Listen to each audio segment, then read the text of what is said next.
This is the Meaning Crisis podcast. I'm Dr. Paul Fortunato. I use literature to bridge the gap between spirituality and science, art and neurology, mythos and logos. Since the Enlightenment, our culture has cut us off from story and mythos, but it's precisely by working through these ritualized stories that we can make sense of the world and can flourish and connect with ourselves, with others, and with the world generally. Because I'm a Catholic professor using exclusively secular and non-religious thought, I'm better able to bridge the gap between the spiritual and the scientific. So we're here for part two of a conversation with Sean Sullivan, and I'm Paul Fortunato. We were watching and discussing some scenes from the debate between Jordan Peterson and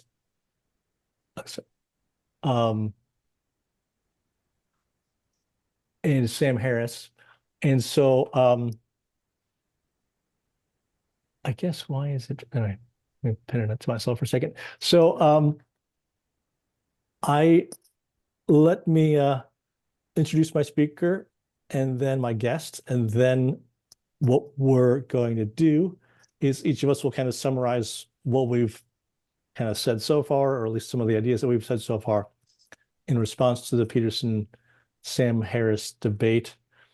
And then we're going to watch more and discuss it some more. So would you like to introduce yourself, Sean? Sure. Thanks for having me on, Paul. It's fun to be back. So I'm fresh out of undergraduate, in my areas of interest as in terms of philosophy have historically been the nature of the will and the nature of the good. I really quite liked Sam Harris's commentary upon this vis-a-vis his book, The Moral Landscape. Of course, where he argues that morality is actually an undeveloped branch of science, as well as his book Free Will, which I really think is a prerequisite to understanding the totality of the moral landscape, in which he argues that our lives, the dominoes just fall as they will, that we don't actually we don't actually possess the capacity to choose to do otherwise in any given scenario. So, and then, as of now that I'm leaving undergraduate, I've become rather interested in effective altruism. And the reason I'm choosing finance as a career goal, as opposed to philosophy, which is more my natural shtick, is because I quite like Peter Singer's model of earn to give. You earn in as much, the humanitarian impact one can make, oddly enough, can actually be right here in our developed country, making as much money as you can and then sending it over for humanitarian purposes. So that's sort of where I stand. I hope that gave enough background. Excellent.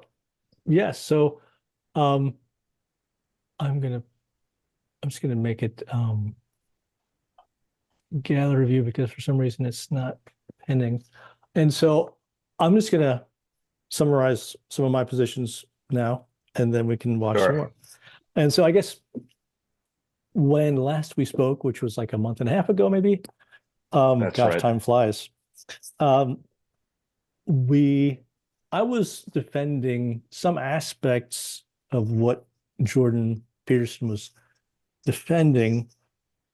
And let me put it this way, and I'm kind of going off of the Peterson framework for a second, and using another one of my inspirations, which is J.R.R. Tolkien. He's not a philosopher, he's a storyteller, but I see him as like also kind of a philosopher, where in his essay, which is called On Fairy Stories, it's like on fairy tales or fairy stories, he kind of gives his philosophy of how his stories work. And the idea is that I don't just see the world, like me, my mind, see object in the world.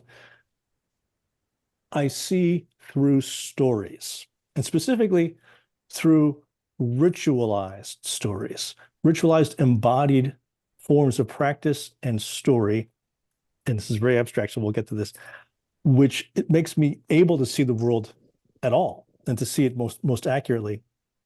And I don't know if this makes sense, but I'm not a mechanic. And so when I open up the hood of my car and there's something wrong, it's totally a mystery to me. I have no idea where to begin looking, where to begin like tweaking it. Whereas my mechanic friend can come in and he opens it, and because he has been through the story and through the ritual, the kind of physical practice of like working these pieces and carburetors and fuel injectors and all these other things that I know nothing about, he can kind of go in and find stuff really quickly. And so that's a rough way of saying like the stories and the physical practices that we've been through allow us to perceive what is real. What is real is not just like the simple like brain object. No, there's a story there. There's a ritualized story, an embodied story. So an emotional story. So emotion is also part of this. My desire, my emotion, is part of how I know the world. And I think Peterson is helping me make sense of this. So that's why I'm using Peterson. So I'm going to pause it there and say, are we ready to go for some more debate? Yeah, I think as we move into the 2/3 portion of this debate or discussion between Peterson and Harris, although I think it was Jordan who had a bit of a Freudian slip early on and called it a debate as opposed to a discussion. But I imagine now that we've defined the landscape of discussion a little bit more among these two, I imagine they're going to get into the weeds a little bit. So I imagine our commentary will also sort of reflect where they differ as opposed to where they unite, which was, I think, more the focus of our last discussion, if I remember right. That's right. That's right. Great. Let's dive in. Let me use my technology and share my screen and share my sound. So there might be mathematical intuitions, a prioris, let's say. Kant identified time and space as a priori intuitions. Right. But I think there's a third category of a priori intuitions that are in fact stories, or they're personalities or stories. So let me give you an example. So I'm going to do a quick rereading of the moral landscape. So because, see, you talk about G.E. Moore's argument of infinite regress. If you claim that something's good and you equate it with something, you can also ask infinitely why the thing you're equating it with is good. Now, it seems to me that the way that you step out of that argument, and correct me if I'm wrong here, is you tell a story. I'm not trying to be smart about that. You tell two stories. You tell a story about someone who has an absolutely terrible life. They're in a jungle where nature is trying to kill them all the time, and while they're trying to be killed by nature, while nature is trying to kill them all the time, horrible barbaric thugs are making their life miserable in every possible way. Okay, so that's one pole, let's say.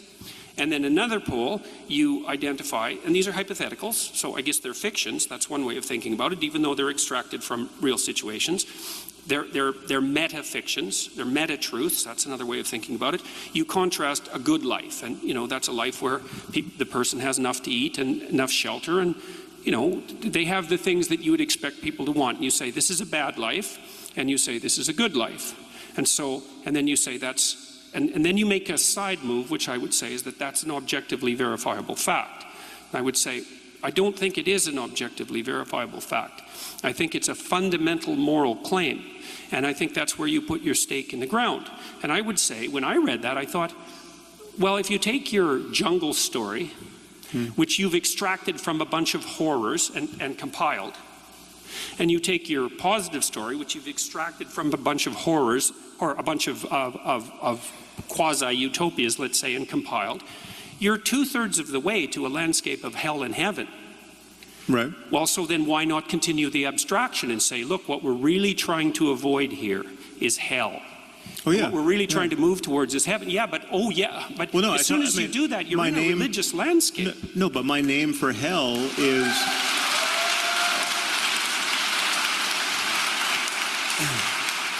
This is very interesting because, like, I mean, you and I were talking about this at dinner.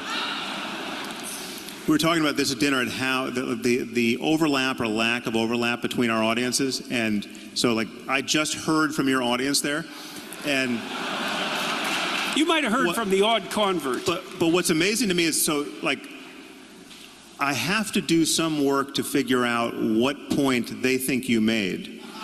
Because wait a second. Wait, no. Hold on. No. Then, I said, if you're going to produce a fiction, why not go right to the end? Okay, because you did produce a fiction.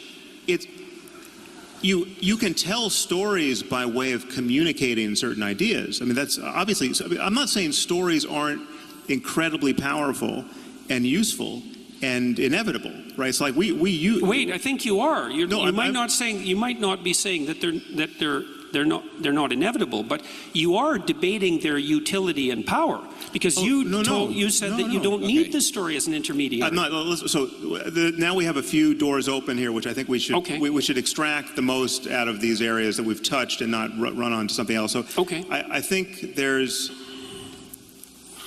to talk about the utility of story, right? Which is obviously a fact about the world and about human psychology that you're reading a lot into, and more into than I'm reading, right? And the people we just heard from love that you. Well, maybe I'm reading more into it than you are. I'm not sure about that. But you talk a lot about the primacy of stories, and I just got off the phone with a few donors to thank them and tell them how invaluable the support has been. And you are trying to get me to admit that even I helplessly resort to storytelling to make my points, right? Well, you did I think this is a good place for us to, and I don't want us to get bogged down, but I think it's a good place for us to touch this topic of the distinction between literal and metaphorical truth, which you might want to introduce it, but because that in my mind that covers this different emphasis on stories. Okay, briefly, but we are at 60 minutes. So Peterson is identifying story, and Harris has a key distinction, difference between them, and it seems like, well, Peterson, I think Sam Harris is right. Peterson is really leaning on not just the power of stories, but that they're inevitable. You can't even see anything without a story having been having drunk in a story and internalized it. Because when I am attending to the world, when I'm paying attention to the world, well, I'm not going to go into the whole, I can go into the details of that. But so I don't know, do you see that as a key distinction between, or a difference between the two of them? It's, from what I understand, Jordan Peterson is making the argument to Sam Harris that because his work tends to be communicated vis-a-vis an abstraction, that the communication of morals are done through a heuristic narrative, meaning a narrative that is edifying or teaches the other. Now, it seems like what Peterson was saying was, and it was a little bit difficult to follow along. I didn't think that portion of it was as intelligible as most of the debate is, but it seemed like Peterson was throwing at this somewhat undeveloped view of his that if only Harris were to develop fully these heuristic narratives, he would end up with a narrative that looked strikingly similar to that of the Christo-Judeo, is that the right word? Judeo-Christian. Judeo-Christian line of thinking, which I believe that's what he was arguing. I don't necessarily think that was all that compelling, and I think, of course, Harris is trying to come up with creative ways to point out that's what's going on,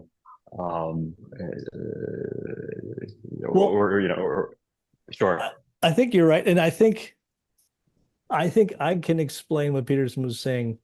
I don't think he explained it. I think you're right. Can I use my whiteboard, which is just my notebook? Sure.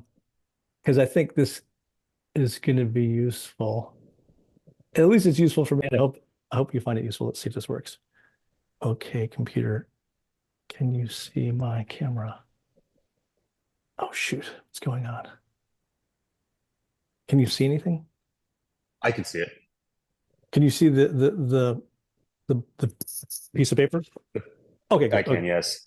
good. So let me make a couple of points here, if you'll indulge me, about attention, because it's a false notion to think it's a simple consciousness.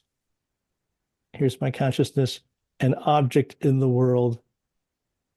And like, oh, I grasp the object and then I've got it in my consciousness. No, wrong. I have an infinite number of pixels of data entering my senses at any given moment. And then it's even more because it's over time. Like, let's say it takes 10 minutes or even like a whole day. I'm getting all this information. What do I attend to? Do I attend to this bird up here? Do I attend to this thing down here? Do I attend to the tree? Like, what do I see? What's reality? And what Peterson's trying to argue, and I think, is that it depends on the story that, and not just any story like Jack and Jill, but like the core story that helps me make sense of reality, that makes meaning of reality, that all this data, I know what to attend to. So for example, if I'm a hunter and I'm hunting, I'm looking out among all this infinite number of pixels of data over 10 minutes, over an hour, for a deer or whatever I'm hunting, a rabbit or whatever I'm hunting. Here's a deer and he's got horns. And so I fix on that. And I know to block out all this other stuff because I don't need to know about the bird over there or all like what kind of species of plants are over here. I need to focus on that. And I don't see this other stuff. I don't even like see it. Is that stuff real? It's real, but the reality as it manifests itself to me as a hunter. So the story at this moment is I'm hungry and I've got to eat something. Excuse me, I'm a hunter. So, okay. So that's a quick vision of that. But what about a story like, well, I mean, I guess I'll just take the Judeo-Christian story of, let's say, Moses. And Moses saw, the story of Moses is that God liberates the people, the Jewish people, the Israelites. And so I've got that story in my consciousness. And so when I look out at the world and I see all this pixels of information and something happens, some event, let's say, I'm not going to get into the Middle East war because that's too complicated, but some event, let's just say I get sick or and that story, let's take, there's a slave, American slave, freed slave named Frederick Douglass. And Frederick Douglass was a slave. He escaped from Maryland to New York, and he wrote his biography, The Narrative of Alfred Douglass. And he says, I heard the story and I read the story of Moses and God liberating the Israelites from slavery, and that helped me process my own story, and that helped me make sense of it. It had a meaning. My story had a meaning. I knew who I was. I knew I'm like Moses. That's who I am. Moses helped liberate his people from slavery, from the Egyptians. I'm going to do the same thing. And so he started publishing a newspaper, and he worked with other abolitionists, and he helped to liberate his people, the African Americans. And so like, this is not just like a simple story like Jack and Jill, or even a simple story like being a hunter. It's like who he is. It's his identity. And if you don't know who you are, if you don't have a story, you can't really process the world. and in a certain sense, that can be like a person who's in depression, or a person who's in mental illness, or those kinds of things. So I'm sorry, I got this allergy. I'm going to take a cough drop. And so when Peterson is talking about story, I think, oh my, what's going on here? I think that that's what he's up to. And I don't think Sam gets it. And he didn't explain it well enough. And I don't know if I made sense, but let's see. Like, did that make any sense to you? Let's see. What do you think? Well, maybe I could give a little background as far as I know where Harris would stand on some of the points you made, and then I'll ask you a follow-up clarifying question. So I believe in the moral landscape. Harris points out that in colloquial language, some might say something like, well, pain and suffering is subjective, and therefore we can't make any objective claims about the morality of harming others, or the morality of or the ethics of either helping or harming people. And Harris points out that, well, it's a rather inconvenient feature of the English language that we have two different meanings, largely in the philosophical space, two different meanings by the word subjective and objective, and that well, it may seem rather somewhat difficult to grasp at first. I suspect, and if I were to sort of diagnose why it is that people have such a hard time discussing right and wrong in a scientific or secular, non-religious, or really a sense without the religious narrative, the puristic sort of moral story, is because there's a failure to distinguish between these two. And it sounds somewhat complex, but once understood, I think a great deal of philosophy actually becomes much easier once this distinction is made. So in the moral landscape, Harris actually cites the philosopher of mind.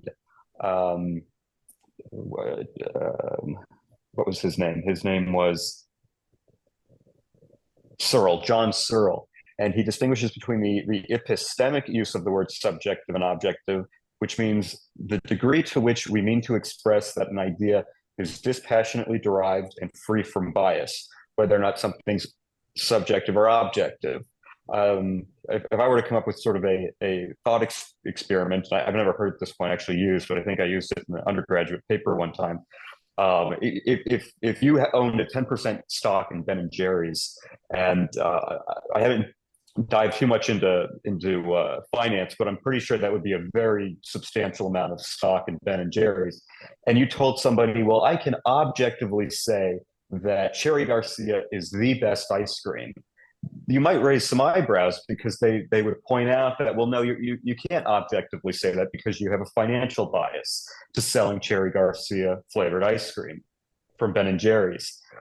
So that would be sort of the epistemic use of those words. Then we have the ontological use of the words, which is we don't wish to express necessarily the degree to which, in other words, we mean to express whether or not a phenomenon is animated or inanimate, whether or not we're dealing with an object like this table, or a subject, which would be sort of my experience with the world.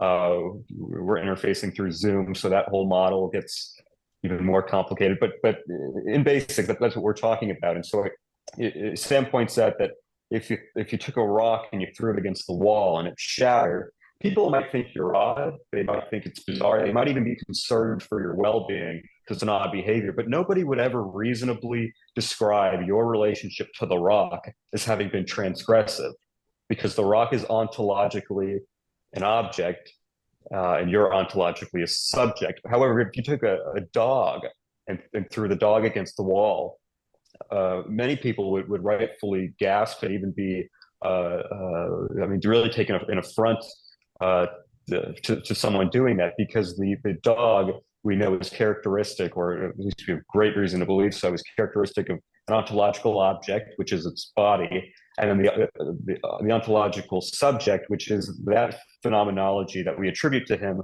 which exists as experiences. And so and so it seems like when you were discussing you had the example of the hunter, and then he's now filtering out information. What I'd be curious to know, Paul, is were you making a commentary upon on the fundamental nature of ontological reality, or our shared experience, what we all agree is really out there, independent of ourselves, or are you making a claim about what it is like to be a human? Because we can make epistemically objective, meaning dispassionately derived, free from bias observations about what our experiences are like, and we can make it, and that's what Harris would argue, and then we can make free from bias observations about what what we would colloquially call the outside world. And so I mean, maybe it was a little bit, maybe you could clarify a little bit. Are you saying that there is no real reality that we can point to, or are you saying that there is a real reality that then is somehow shaped by our senses? Maybe somebody's colorblind and somebody else has got some hearing problems, but more or less we are getting at a shared real reality is sort of what I would want to know. Well, I think I'm making an ontological claim, but I think I would avoid, and this is just me, I don't think the subjective versus objective distinction is useful here, because, and I'm not rejecting it as a distinction, but I don't think it's useful. The world is there, whether I'm here or not. There's a million pixels of information, data, colors, movements, objects, an infinite number actually at this moment, and then like multiply it like over the next 10 minutes or the next year, like so much information. What do I attend to? How do I make sense of it? Because if I just look at it all, it doesn't make any sense. There's too much information. And in a certain sense, that's a kind of metaphor for like the way the world is right now. Like because of our screens and all this digital information, we're kind of going crazy as a society because there's too much information and we don't have time to like process it. But anyway, that's a side point.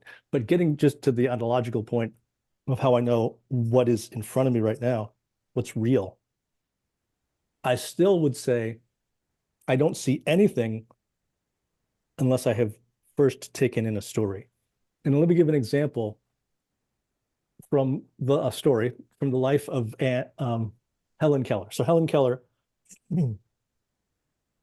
was a young woman, well, she was a woman who went blind and deaf. And so she could take in very little information. And she kind of grew up as a kind of a wild girl because she couldn't speak and she couldn't hear anybody. So she would just kind of like want food, and she would, defecate and pee and like food and like just basic needs. Until someone told her a story. And in fact, they gave her one word. Her teacher, Miss Sullivan, I forget her name, Anne Sullivan, I think. Oh, maybe related to you. She took Helen to this was like in the 1800s, took her to the well, and she's pouring the water out of the well, out of the water spout, and putting her hand under the water, and she writes the word W-A-T-E-R into her other hand. And so Helen understands that's a word. And the minute that she got the word water and understood the abstract concept, that's a thing. It's not just a bunch of sensations. It's a concept. It's a reality. That's this immaterial reality, the concept. She could think. And she's like, give me another word, give me another word. And so like she just kept learning more and more words until she became a brilliant person. And she went to Harvard, and I think she was even a professor, and she was writing books, even though she couldn't see and she couldn't hear. But the minute, and she couldn't be a moral agent either. She couldn't really tell what was right or wrong. She was just like, give me food. I'm hungry now. I'm cold now. Give me a blanket. Like she didn't have any like sense of like, I have a moral duty to somebody else, until she had language, until she had story. And once she had story, she became brilliant. And so word and story allowed her to make sense of the world. And so I think all of us are like her. And unless we have that story, and like, you know, I teach ancient myth and ancient stories. And so I gave the example of Moses, excuse me, and the Israelite story. And you can take the same thing with Muslims and Muhammad's story. And I mean, Muhammad actually has Moses as well. Moses and Isaiah and Jesus, he has a lot of the same figures that are in the Bible. Or the Norse myths have the story of Odin, who sacrifices, in fact, he sacrifices an eye, interestingly, in order to gain wisdom. He has to give up part of his capacity to know the world in order to really know the world better. And he also sacrifices himself in order to gain wisdom. Or in the stories from the Tao Te Ching, and in fact, they're not so much stories as like images. You have the stories of gaining power by giving up power. And so these are things which allowed the people who were Taoists to make sense of the world and see both who they were and where they were going. And we can think, I think it's a false thought, the Enlightenment or the modern person who says like, oh, I'm so smart, I don't need those stories anymore. Those are nice little like entertainments for you dumb people who need religion, but I don't need religion. I'm purely objective. Wrong. No one's purely objective. You have a story, you just can't even see it. I mean, I'm picking on Sam Harris here for a little bit, and I think he's a brilliant guy, but I think he's got this huge blind spot that he's unable to even interrogate his own story, his own, like, what are his presuppositions about what it is to be human? Where am I going with my life? What makes a person fulfilled? He thinks he's got it. I think he thinks he's got it purely factually, purely objectively, but there's no such thing as purely objectively because we're all working with the story, and we need to be able to question that story, interrogate it, bounce it up against other stories.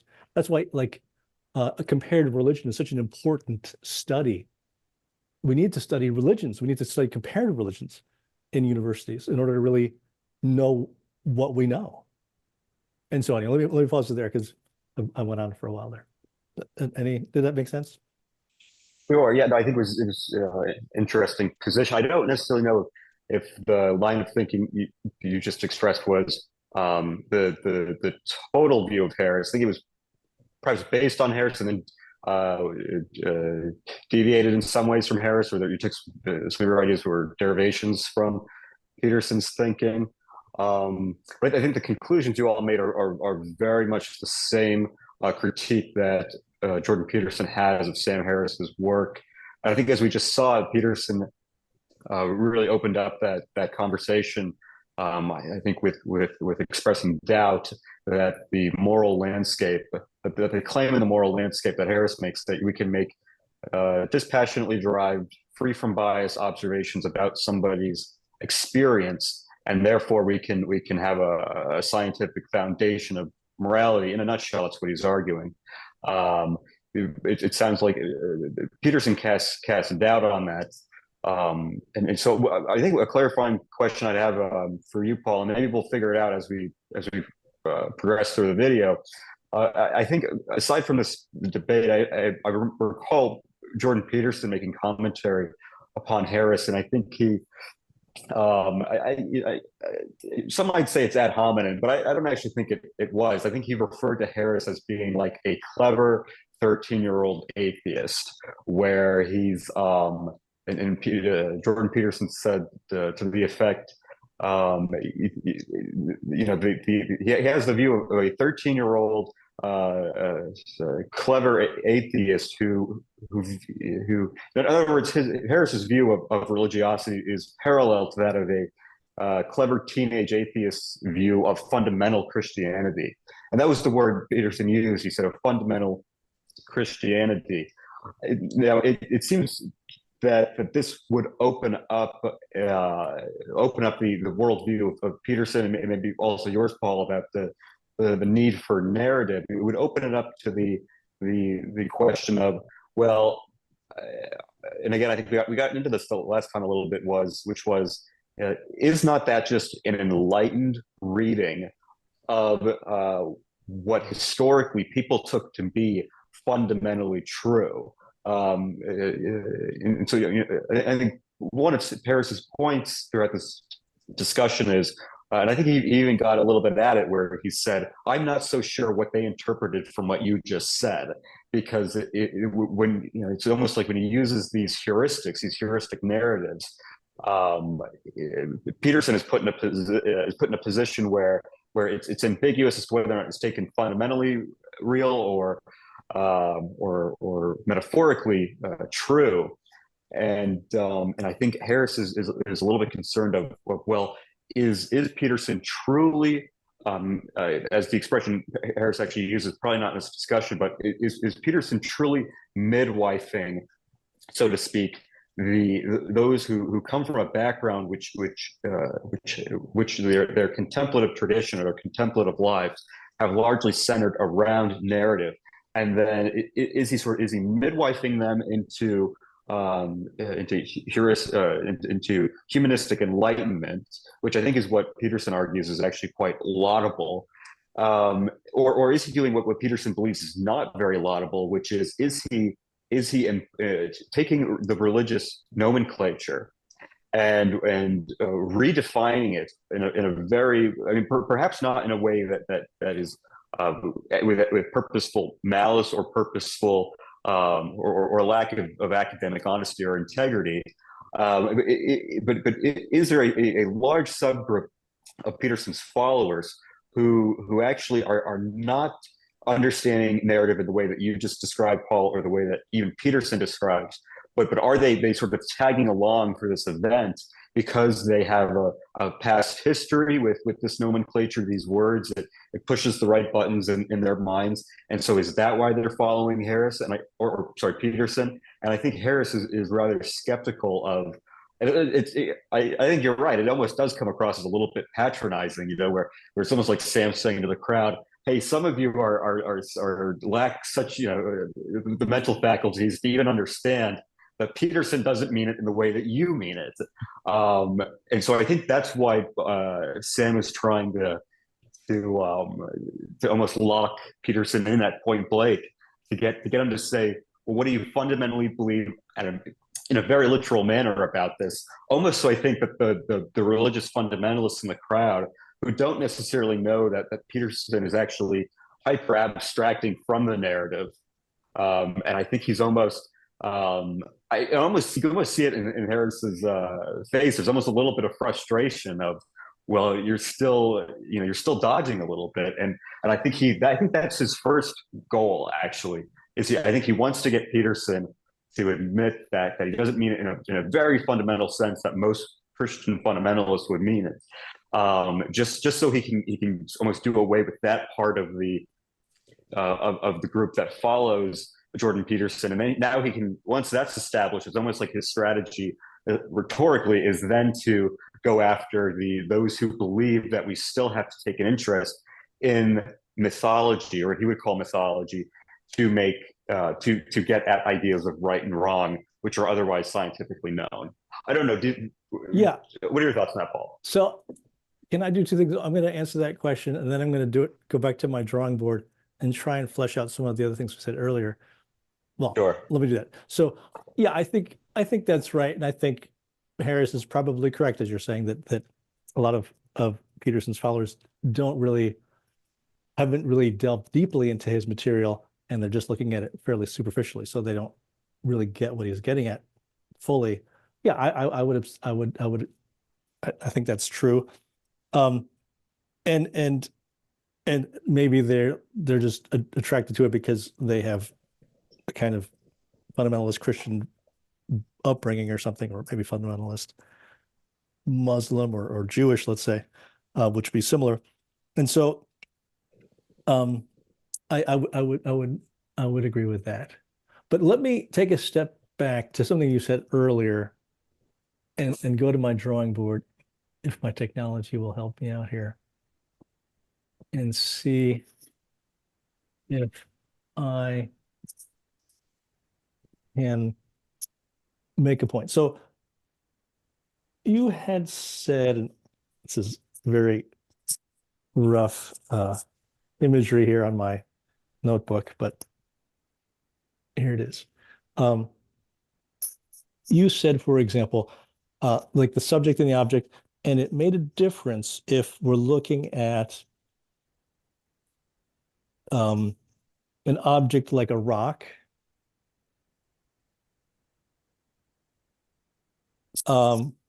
And like, yeah, there's nothing moral about kicking a rock.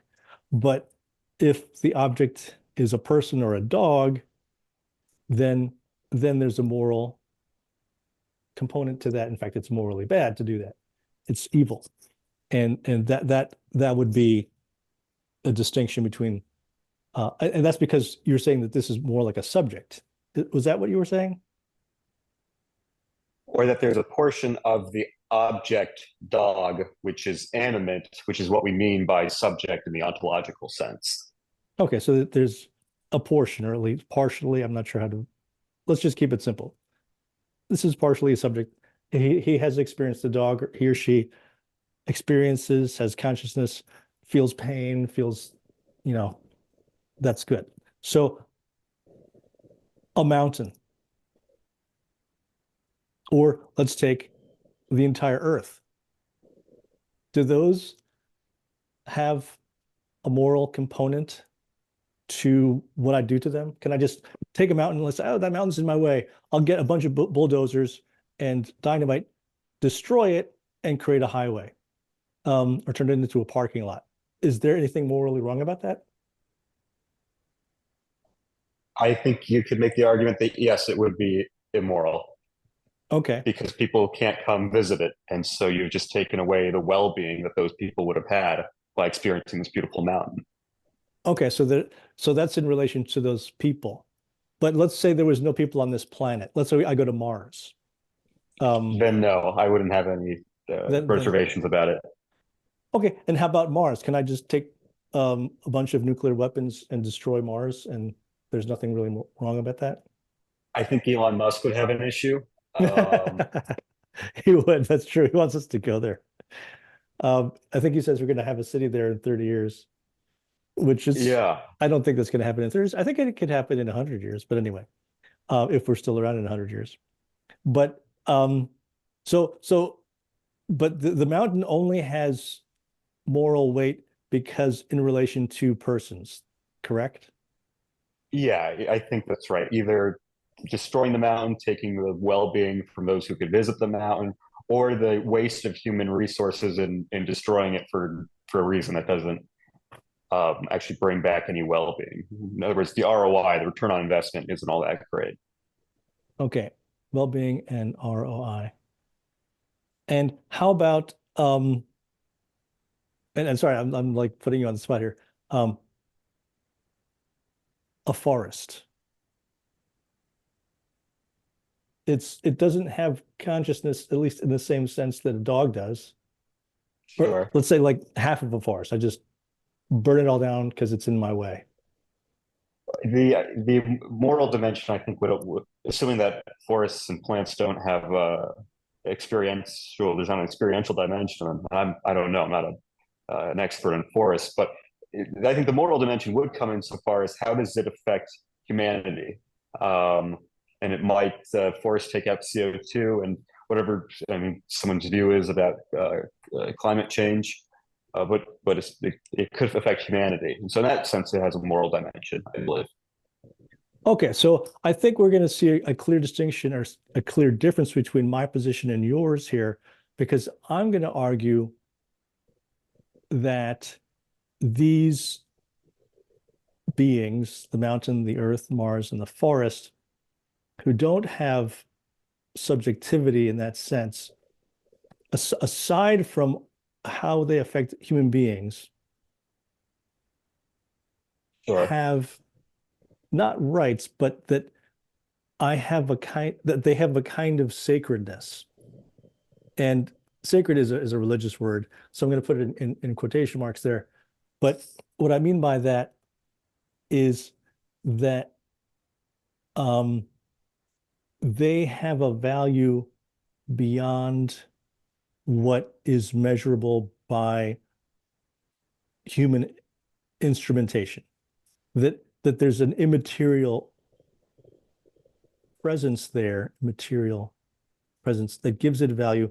And so, I mean, part of my whole point is, and like, for example, this is where stories lie. Stories are meanings or patterns in the universe that carry this immaterial value, and they have a kind of, as I'm saying here, sacredness. And whether or not you're religious, and in fact, I could quote from some non-religious things. I was just reading a philosopher named Schellenberg, a Canadian philosopher of religion. He's actually a philosopher of religion who's an atheist, but he uses the word sacred in the sense that there's this type of thing aside from any specific religion, which it lies in stories, lies in these immaterial values, lies in these things, which, I mean, it also matches up with a lot of what environmentalists would point to, who want to, keep the oceans clean and save the forest and these kinds of things. You would, it sounds like, have not much interest in the environmentalists.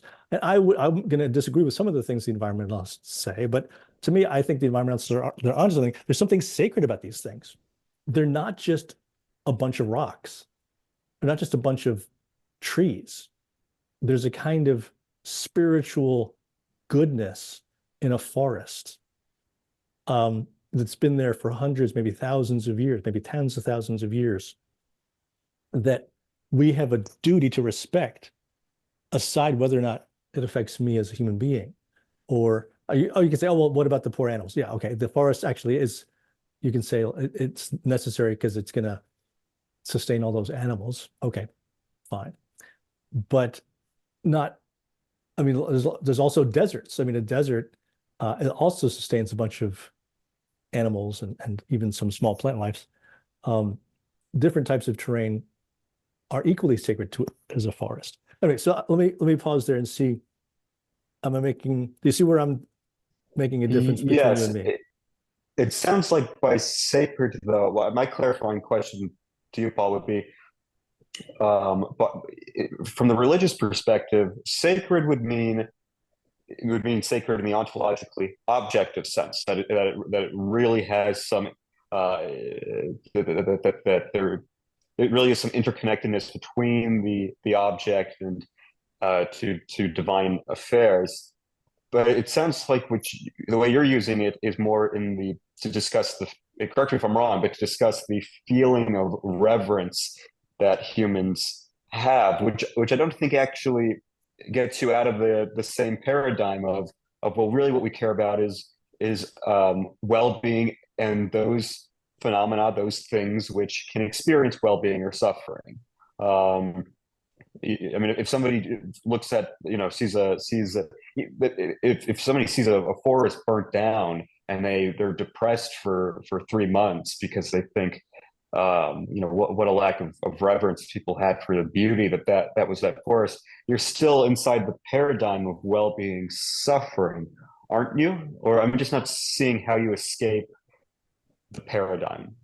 Well, see, I'm saying that the sacredness of that forest, let's stick with the forest for a second,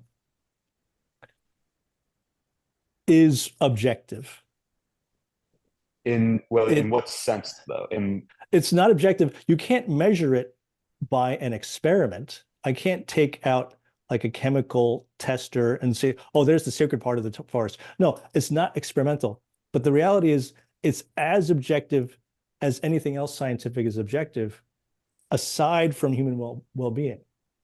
And I guess I need to think about this, to be honest, because I might be misspeaking, but I think this is the case when I'm saying, because the reality is, in fact, I wouldn't even use the objective word. I might use the word ontological as we were using before. Like this is as real as anything is real. It's as real as this pencil. Like it's that real. The sacredness of that forest. And because everything that we know, including science, let's put science here. My knowledge of physics. Let's take physics. Now, I haven't thought this through, so let me see if I might mess up, or I might just kind of make nonsense here. But let me just think this through for a second. Physics works not just by experiment, although it does, of course, work by experiment. We use the scientific method. This is a great method, which is actually, it's kind of a story, actually, but it also works by story, by intuition, by guessing, by beauty. Like a scientist works with these things, not just purely by objective measurement. And I was just watching the movie Oppenheimer, and I guess let me stop this thing for a second. Oppenheimer. Have you seen Oppenheimer? It was discussed at my place of work, actually, briefly, but I haven't seen it, no. Okay. Well, it's about the guy, Oppenheimer, who helped organize the scientists who developed the atom bomb and also the way to harness atomic energy. And you have different concepts of what the atom is and how the atom works. And which am I going to make sense of this? Or let's take the Copernican revolution. That two things. One is science is very limited, and we can see that because every scientist 100 years later looks like an idiot. Not an idiot, but we can see like, oh, look at all the wrong things they did. So the people 100 years from us are going to look at us and say like, oh, those idiots, they couldn't figure out such and such scientifically. And like we look at people 2,000 years ago, like, oh, well, such idiots, they didn't know anything. But I guess I'm trying to argue, number two, that there's a substrate of wisdom that is at a different level than the scientific knowledge, and that Plato and Aristotle and Jesus and Muhammad had a wisdom hundreds and thousands of years ago that we're still trying to catch up with, even though we have way more better scientific knowledge than they had. And so I can read Plato now and say like, wow, I'm still like trying to figure out how did he come up with this? And it takes me years, and it is taking me years to kind of read Plato and reread him in order to gain one part of the wisdom that he had 2,400 years ago. And so that's a different type of knowledge. It's a different type of wisdom than just the scientific knowledge. Let me stop there because I'm going on and on. And see if it sounds like what you're saying, Paul, is that there's still a great deal of edification that can be extracted from these narratives, and that you suspect that the actual potential for extracting edifying and extremely useful information has well, I mean, in other words, we've only sort of hit the tip of the iceberg in terms of what. It almost sounds like you're arguing that the nature of their encodifying their wisdom was such through these narratives and this hyper abstraction was such as to be able to compact, even during their time, such an enormous amount of information that as it is been studied throughout history, it keeps expanding. We keep discovering more ways in which that information is useful. I don't know if Harris would actually disagree with that there is something about humanity's interaction with these narratives that is quite edifying. I think Harris even points out that he believes that his model of well-being and suffering can be found in Christianity, wherein I think as he describes the Catholic Church, he argues that the Catholic Church as it is imagined is supposed to be an institution that's primary goal is to safeguard the souls of the world, and that they're that encoded in their the Christian and perhaps Catholic idea of heaven and hell is that you have hell, which is, Harris argues, is the prototypical, and I know that the word primitive is somewhat a loaded word, but prototypical model for how people discussed this observation that they otherwise couldn't express, which was that we have a continuum of the worst possible outcome for everyone. Now we don't even know how bad it can get, so we don't know what that is, but we do know that there is. We can conceptualize that there is a worst outcome for the maximum number of people that can be. There is a possibly a world in which that could occur, and then on the other side we have the maximum good, which again, I mean, it's not something we could even today we can't articulate what that would be like for the greatest number of people, but we can conceptually understand that is a worthwhile North Star to head towards. And so I'm not really sure that I think that there's such a maybe this is where Peterson and Harris, as they spoke about in the beginning, there's a great deal of overlap between the two. What I'd be curious to sort of ask you as a follow-up question, Paul, you mentioned this observation about the evolving narrative. We have evolving narratives in all subjects, including science. And it almost seemed contradictory to your idea, though, that we should, that not only should we should study the religious prophets of the Western, or who are thought to be the prophets in the Abrahamically derived, if that's even an adjective or adverb, derived religions, that we should there's still a great deal to learn from them. But it's almost as if you're saying that. I mean, Harris's whole point, though, is that he believes that the progress in this narrative of making observations about the good, about ethics, is actually stymied and is actually slowed or retarded by discussions of religiosity. And you seem to think sort of that actually does so differently. And I think the way you argued it was that, well, this hyper abstract, this incredibly, artistically beautiful, and Harris, I think, would even admit that,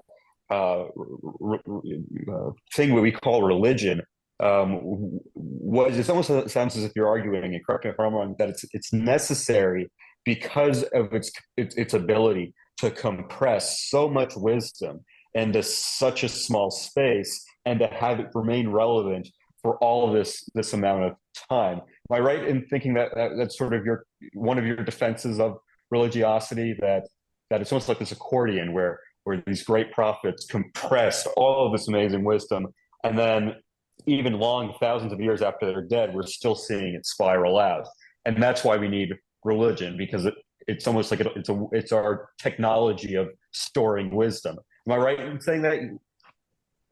Partly, and I think it's partly correct, but I think I'm arguing that these are not just stories, and you said things, and Harris says things which I would completely disagree with, which is that these stories are good for edification and that they're useful. Forget the edification; they contain truth that we cannot live without. It's not like it makes me feel good. It's not that it's like good at teaching me, like, no, these are truths which humans cannot live without. And I guess, I'm sorry, I'm getting a little excited here. Let me take a step back and say that, so I think, and I don't know if Peterson's doing a good job of explaining what I'm trying to say. And it maybe doesn't come up as much in the debate. So I'm trying to insert this here, I guess, and to say that the universe has an immaterial part of it that is meaningful. And I guess one of my quibbles with people like Sam Harris is that he has a really reductive and I think oversimplistic view of where meaning comes from. And he thinks, oh, it's just simple. It's just well-being. But It's way more complicated than that, way more sophisticated, way more beautiful than that. And I guess, in fact, one of the things I would say is, does Sam Harris think there's value in culture besides like useful stories that can make you edified? Like, should we read Shakespeare? Should we read Jane Austen? Should we read Toni Morrison? Or like, we can just get rid of that stuff and play video games, and it's just as good as long as it teaches us something. No, that culture and the paintings of Michelangelo and the artworks of the ancient Greeks and the ancient Chinese, like, there's so much beauty and wisdom and truth. It's not just like entertainment. It's fucking, pardon my French, fundamental truth about being human that we can't live without. We're going to die if we don't have it. And our culture is kind of dying because we have kind of lost touch with that. Like, we're kind of self-destructing, whether it's like our political system or like the mental health crisis, the meaning crisis. I think there's a lot of evidence that I would point to that our experiment of trying to live without myth is going really badly. And like the society is in bad shape. Anyway, that's a lot of ideas. So, and I'm sorry, I'm getting a little passionate here. I mean, if I could throw back sort of as I understood it, it sounded like what you were getting at was that you believe Peterson is devaluing, because it sounds like what you're arguing is that mythic belief is just the belief that there are epistemically objective observations, not only to be made about the nature of somebody's subjectivity, which is to say experience in life. It almost sounds like you're arguing that if we just make that observation, that we can make objective. If you go to a doctor, this is what Peterson writes, The Moral Landscape, and you said, well, doc, I've got ringing in my ears, tinnitus, I believe is what it's called medically. And the doctor said, well, I can't hear that, so it's not a problem. Sam Harris points out that you'd fire the doctor. I mean, that would just be silly. And Right. So it sounds like what you're saying is that you're very skeptical and you have a strong intuition that Harris is somehow his belief that if we make that observation that morality really is just an observation about that which we can't see about another person, or we can't directly experience. I mean, you can see a baby crying and surmise that it must be in some sort of distress, but you can't actually immediately, you're not in direct contact with that experience. That somehow, if we get away from the religious narrative and we just base our morality or our direction off of that somehow we're going to orient ourselves towards a significantly poorer way of being. And not only that, but a way that is an untrue way of being, or a way that brings us away from observing reality. And so we're going to have less contact with reality. It sounds like that's what you're saying, which almost, and I don't mean this is an ad hominem, but it almost sounds somewhat like you're saying, almost paradoxically, that to get closer to reality, we have to distort it with mythic narrative. I mean, you probably disagree with that, but that's sort of what I'm hearing. I don't. Well, thank you for bringing it up. Let me see if I can. I'm going to go to my screen again here, because distortion. So, what is accurate and what is distortion? We can ask. And so here's accurate and here's distortion. And let me just bear with me for a second here. We tend to think the scientific viewpoint, let's say the materialist or physicalist viewpoint, which I believe Sam Harris and you are mostly espousing, is going to say you see objectively without any emotional baggage, without any emotional investment. You just see it objectively. It's just my mind, and I grasp the object and I'm done. It's totally clear. And as long as I see it as a clear and distinct idea, as Kant would say, as Descartes would say, then I have a totally objective viewpoint. And well, I don't know if Harris would be saying that. I think as it comes to morality, I would change just one thing on the model you have here. Okay. Harris would argue that mind, and if you drew the arrow, can grasp, assuming that you believe that somebody is not lying about their subjectivity, you can grasp their well-being or the state of their well-being or suffering, and therefore you have objective morality, independent of any belief that you have about what the relationship is between mind and what I guess colloquially we call a shared reality or reality. We know that, assuming that we don't think that somebody's lying, or assuming that we don't believe that we're the only minds that are animate, if we just take those two observations, that we believe others can be animate as we are, meaning they can have an experiential dimension to their being, and that we can observe that, then we have a scientific morality. I don't necessarily know if I've heard any too much commentary that I actually think Harris avoids commentary because I think he finds it distracting, at least his conversation about morality, to discuss, well, what is, questions of, well, is empiricism real? Do our sensory organs really give us a view of the outside world? I think it's a little bit simpler than that. He's really just saying that, assuming that somebody's not lying about their reporting about what it's like to be themselves, that now we have a scientific morality. I think that's his. I think so. Okay, thank you for clarifying that. And I'm trying to be honest here. I'm trying to be fair to Harris's viewpoint and yours, but I'm going to disagree with it. And I think, and I haven't thought this through, so let me see if I can make sense of this. I'm saying I need to have taken in ritualized stories,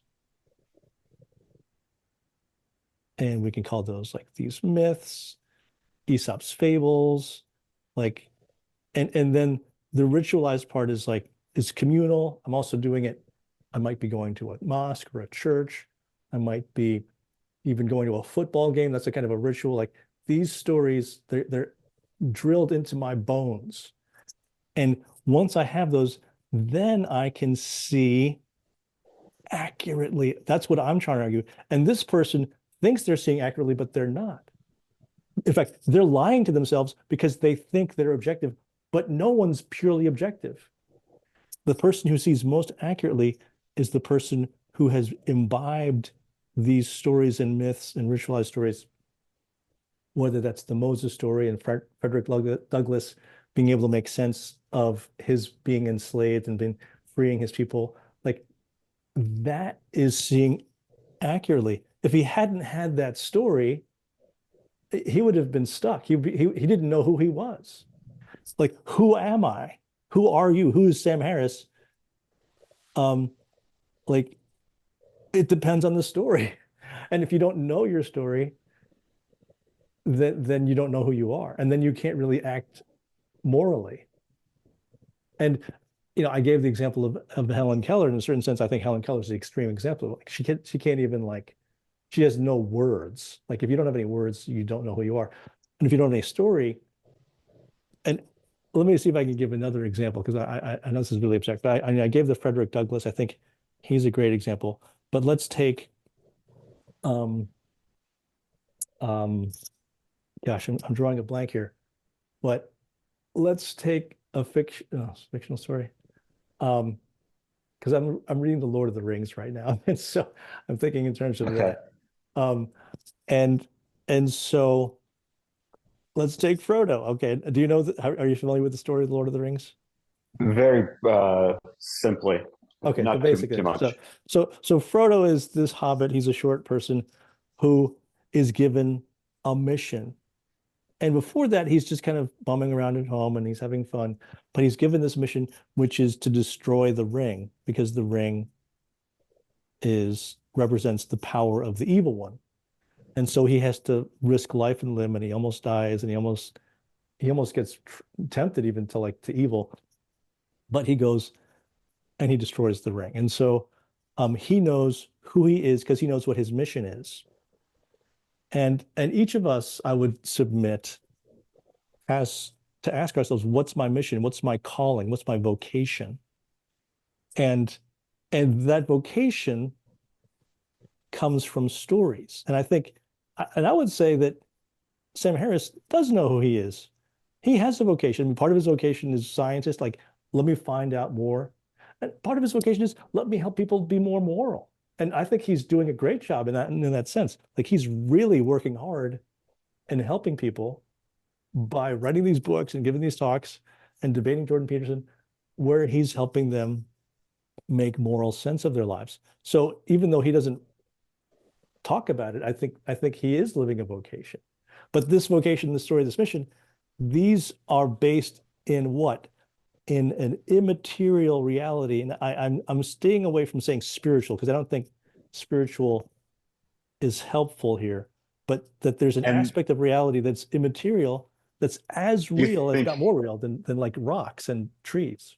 Go ahead, sorry. Do you think Harris is rejecting the immaterial reality?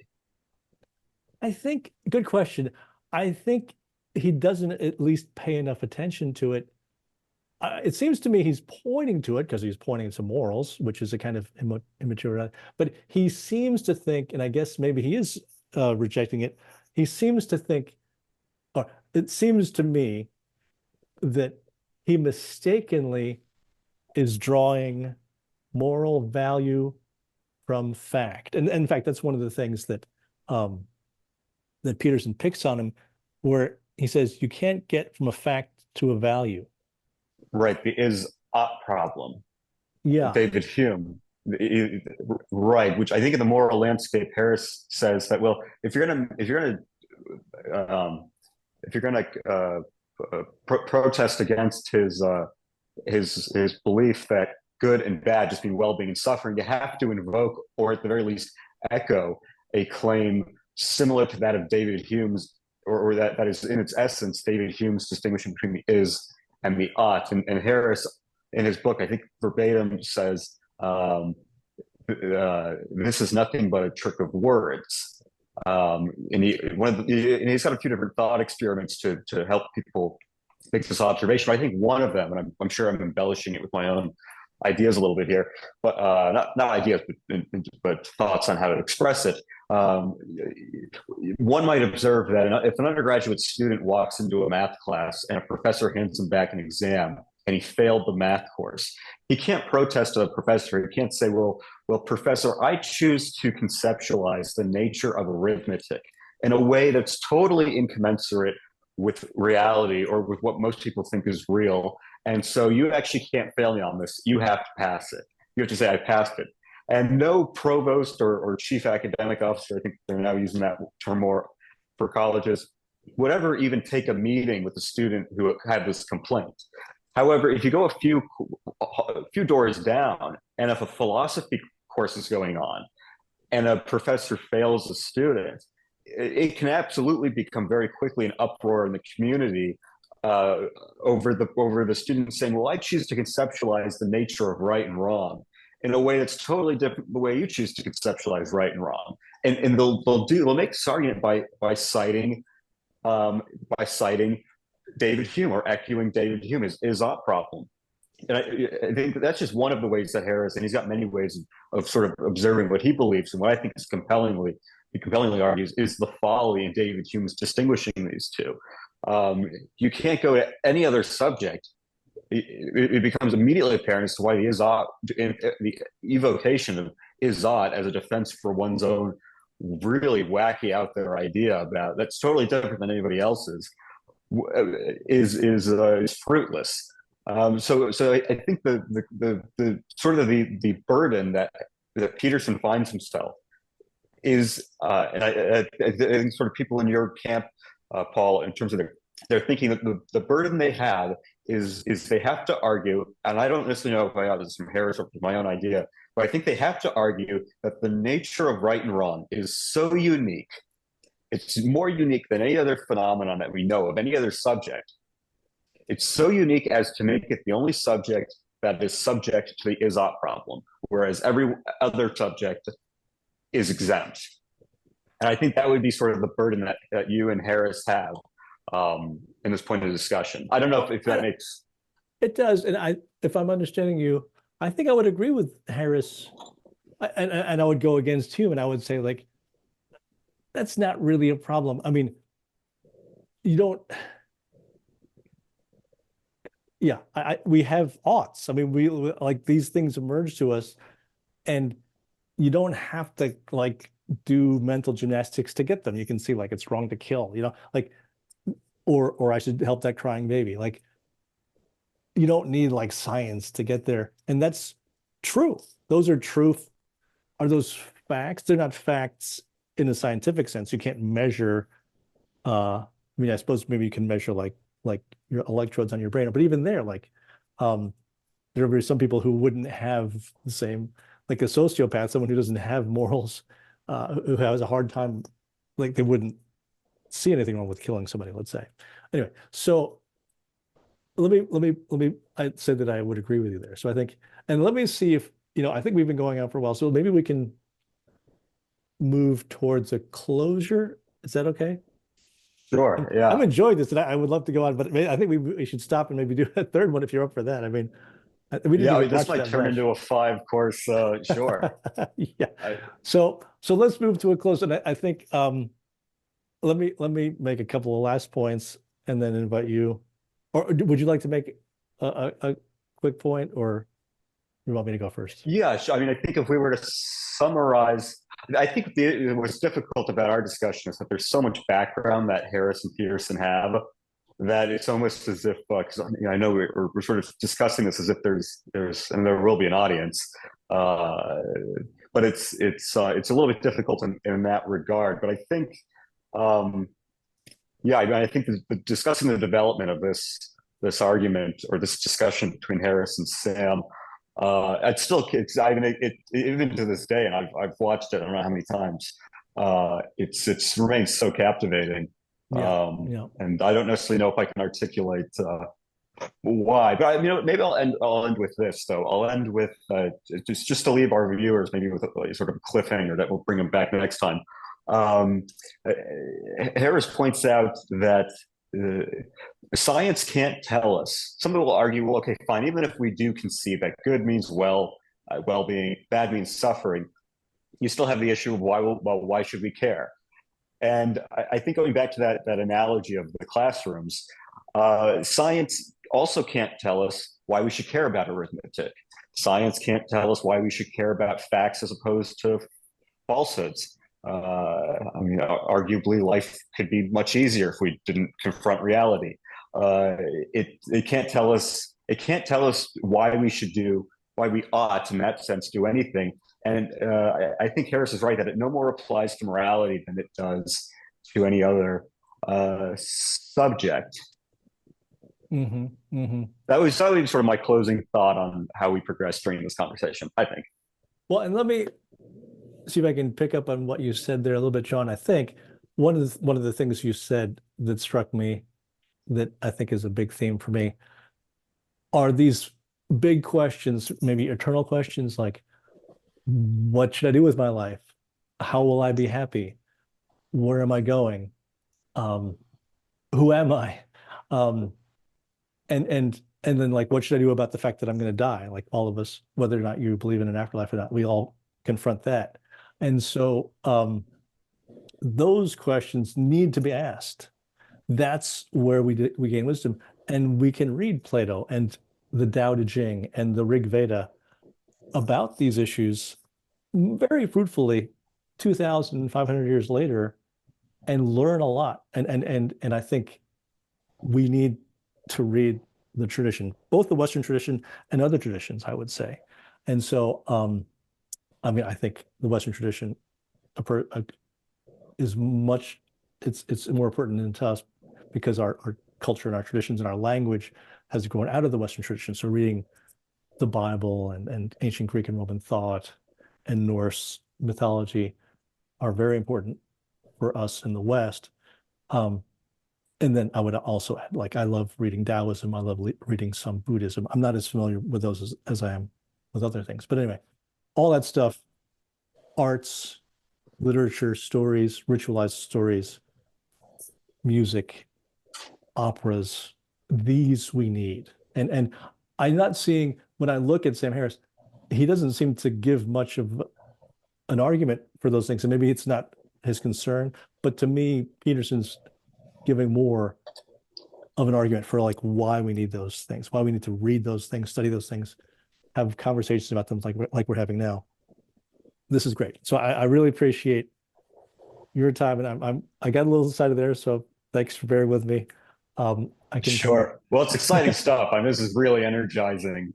So I think, I think Harris jokingly says that if you were to describe the experience of his life, it's like being stuck in a room with the most boring person, being forced to have the same conversations over and over. And he's describing what sort of the narrative is of his own mind.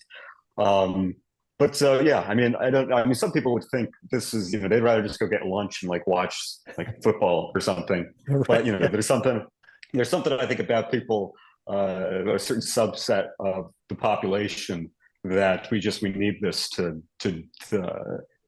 got to exercise that part of the mind, or And so I always think it's fun. I always find our chats very energizing, Paul. I appreciate it. Likewise. Great. So let me move to a close, and we'll have another one. I'm not sure when.